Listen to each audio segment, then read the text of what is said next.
I'm Legend of Rune, and welcome to Deadly Comedy. Today I'll be walking you through how to ward as bot lane, first as blue side, then purple side, just to help you understand the gank path and so forth, and you'll be able to understand where you should ward, not only as a support, but as well as an AD carry, but you'll generally need 2 to 3 wards to pull this off.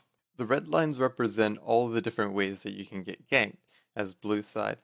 The pink dots are where you should ward. So this is where you should ward very early game. One in the river and one in the front bush. The one in the front bush really helps out because it allows you to see not only where the support or AD carriers are going back in between the bush and outside the bush, but also allows you to know if a jungler comes in to gank you.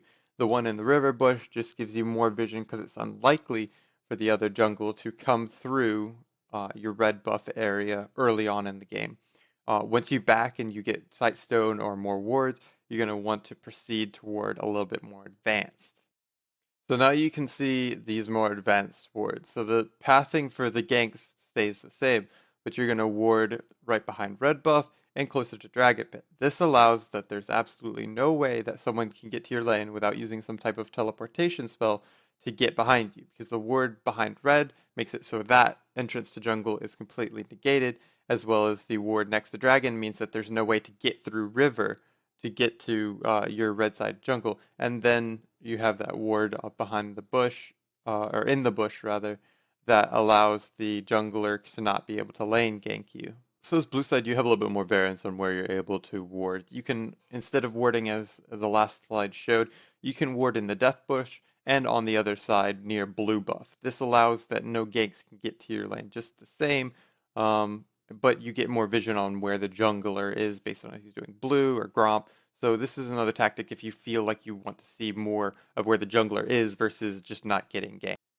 Now we get into the situation where we destroy the tower and we don't move our wards. This happens so many times in solo queue where you destroy the tower, you don't want to keep moving on because you don't have the proper ward coverage, and the enemy AD carry ends up taking a lot of farm because they're able to freeze near their tower. So if you ward here, you can negate that by putting ward behind red into the death brush and one in the blue little area over there. It's not in the brush, but behind the wall of the brush. This gives you vision of every single gank path into your lane other than someone using teleport. So this is very useful so you can continue to push up to the tower. The wards are very far away from you, so once you see someone in that area, you have plenty of time to run away, even though it's a long lane to get back to your tower.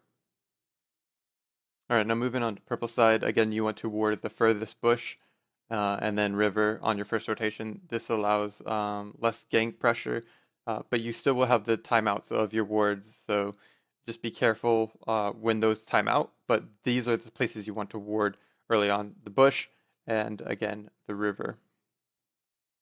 So once you back, you get wards, you get Sightstone, whatever it is, this is where you want to ward. You want to ward Death Brush, Tri-Brush, and down in lane for this bush again. If you can't make it to Death Bush, because it's kind of a walk, you can ward Dragon, but just so you know, warding the Death Brush up there really helps the mid laner because that means he can generally get ganked less from that side of the river. And warding Dragon doesn't really do anything extra for you. All you get is a few seconds of walking. So make a habit of going all the way up to the Death Brush. Just be careful where your AD carry is. If he's overextending toward tower, probably stay, just ward the Dragon pit. But if he's, CSing under tower and not really getting pressured, go all the way up to the Death Brush. And then once you take tower on purple side, you open up a lot of gank paths into your lane. Even more if you lose your tower, but this will just specifically if you take down the tower. So they can come through about 3 main ways. One being the furthest towards their tower. It's the path that comes out of the gate across from red buff. The others all going all the way down through Tri, and the other and last one is through river.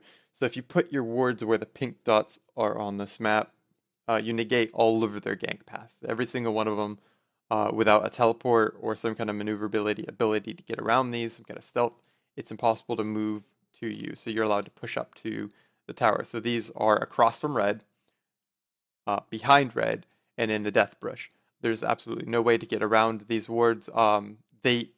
There is a possibility that they go up to the tower in mid lane, cut across, go behind blue, and then cut down. But this pretty much never happens. And if it does happen, that's something on your mid laner. You might have to adjust your wards because wards are dynamic. It's impossible for me to go through a video and explain every scenario of where all the towers could be and might be, where they're gone, where they're missing.